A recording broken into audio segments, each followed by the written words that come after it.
Καινούριο μενού, καινούριο παιδάκι. Έχει 2 μικρά κορίτσια, όπου έγινε μπαμπάς και στα 59 του χρόνια και άκουσε πολλά αρνητικά σχόλια γι' αυτό. Μας μιλάει γι' αυτό. Μας μιλάει για τη σχέση με τη μεγάλη του κόρη, όπου τα συζητάνε όλα, ακόμη και τα ερωτικά της.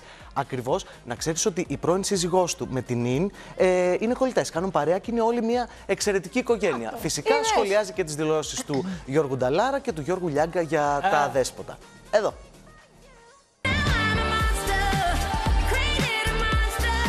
Είχες ακούσει τότε με τη Λάμψη χαρακτηρισμούς τύπου σαπουνόπερα? Από την αρχή την κατηγορούσαν τη Λάμψη, άσχετο αν όλοι θα θέλανε να είναι στη Λάμψη μέσα, έτσι. Πολλοί που την κατηγορούσαν τους είδαν να παίζουν μες στη Λάμψη.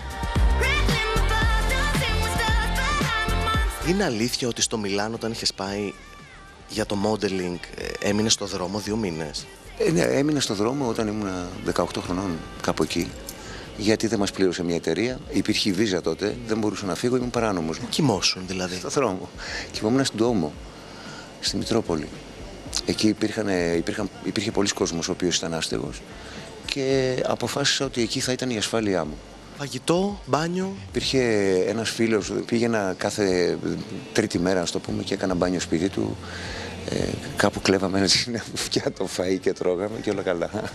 Έχεις ζωάκια? Αγατιά και ένα σκύλο 60 κιλά. Λέει ο Γιώργος Λιάγκας ότι ο σκύλος μας δεν είναι μέλος της οικογένειάς μας, ούτε παιδί μας. Ναι, ο Γιώργος ίσως να μην θέλει να το κάνει έτσι. Εγώ θέλω να το κάνω έτσι. Εγώ θέλω να του έχω τον καναπέ του να κοιμάται, να του στρώνω την κουβέρτα του. Έχω βίτσια κι εγώ. Τα ζώα είναι μέλη της οικογένειάς σου? Βέβαια, βέβαια. Γιατί δηλαδή τα γατιά αυτή τη στιγμή, επειδή τα έπαιρνα από το δρόμο, είναι σαν παιδιά μου όλα. Πρέπει να σηκωθώ το πρωί, να τα ταΐσω, να βγάλω βόλτα το μοσχάρι που έχω. Για ποιο λόγο να το έχω? Δηλαδή να το έχω και να μην περνάει καλά, δεν υπάρχει λόγος. Τον Νίκο Μουρατίδη είστε φίλοι? Τρελή φίλοι όμως. Έκανε κάποιες δηλώσεις τον τελευταίο καιρό, λίγο πιπεράτες, είπε απόβλητο το Γρηγόρη Αρναούτογλου. Πιάνεις έναν άνθρωπο σαν τον Νταλάρα, με τη μουσική παιδεία που έχει, με όλα αυτά τα χρόνια πείρας που έχει, οτιδήποτε και να πεις, εντάξει, η Ιεροσυλία θα είναι.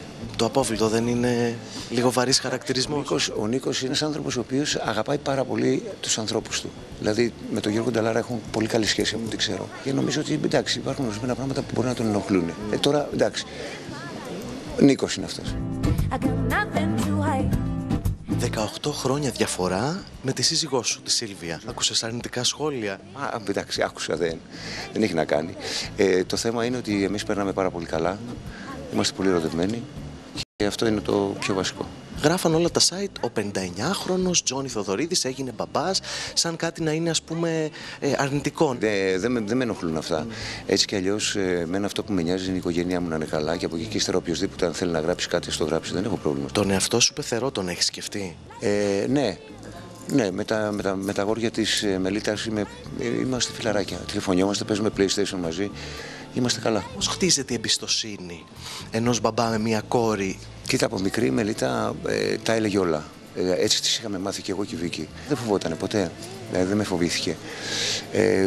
Και την πρώτη φορά που έκανε έρωτα και γενικά. Ναι. Ήξερα την πρώτη στιγμή τι θα κάνει, τι θα γίνει και όλα αυτά. Μάλιστα της είχα πει ότι δεν θέλω να πας, παραδείγματος χάρη, ούτε σε αυτοκίνητο, ούτε θέλω να είναι ωραία η εμπειρία σου. Και το είχαμε φτιάξει. Ήταν πάρα πολύ καλά. Εντάξει, συγκλονιστικό αυτό που λες. Πώς είναι ωραίο να μεγαλώνουμε τα παιδιά μας. Νομίζω ότι τι να της πω, πήγαινε στον δρόμο να κάνεις, αφού κάποια στιγμή θα το κάνεις. Κάνε το λοιπόν στο σπίτι σου να είσαι και πιο άνετη και να είσαι μια χαρά. Πολύ ωραία άποψη, γιατί οι γονείς, οι μπαμπάδες είναι πάντα με τις κόρες πάρα πολύ κτητικοί. Ποιος θα πάρει την κόρη μου και το θέμα είναι ότι η προσέγγιση του είναι άρεστη κατά την άποψή μου, γιατί βοηθάει το παιδί να είναι ήρεμο, χαλαρό, σίγουρο και ασφαλές και να ξέρει πως οτιδήποτε του συμβεί, ειδικά στο κορίτσι που είναι πιο ευαίσθητες ψυχές, έχει τον μπαμπά της. Καλά, και τα αγόρια ευαίσθητα. Εγώ διαφωνώ. Αυτό θεωρώ ότι είναι στερεοτυπικό. Ναι, συμφωνώ με τον Κωνσταντίνο. Νομίζουμε ότι τα αγόρια δεν είναι ευαίσθητα. Και τα αγόρια είναι τρυφερά. Η κοινωνία είναι που σου λέει ότι το κορίτσι είναι ευαίσθητο, το αγόρι δεν είναι. Και τα αγόρια μπορεί να είναι πολύ ευαίσθητα. Σίγουρα, αλλά η πρώτη σεξουαλική επαφή της γυναίκας και του αγοριού. Νομίζω ότι είναι. Και του αγοριού.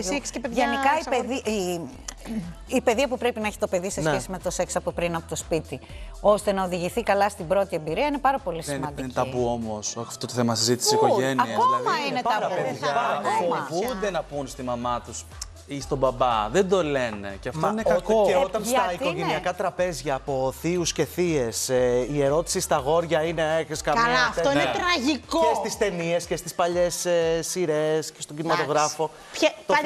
Παλιά. Το θέμα είναι το να βλέπεις την ειλικρίνεια μεταξύ ενός παιδιού με έναν γονέα, είτε είναι αγόρι είτε είναι κορίτσι στα πάντα. Και να πει και τον έρωτά του και το χωρισμό του και όλα. Ναι. Και τη ζωή του την ερωτική. Κανονικά θα ρωτούσα για σένα, τέλος πάντων. Γιατί ένα παιδί πρέπει να επικοινωνήσει για να μάθει την αντισύλληψη. Αγόρι και κορίτσι. Πάρα πολύ σημαντικό. Δηλαδή δεν είναι μόνο ότι ξεκινάει να μην τραυματιστεί συναισθηματικά και όλα αυτά.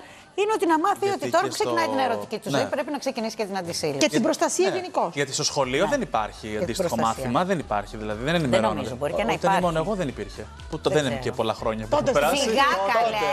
Το 2007-2006. Λοιπόν, θέλω τώρα, επειδή δημιουργήθηκε έτσι πολύ μεγάλη συζήτηση για το τι συμβαίνει με την Kate Middleton στο Λονδίνο.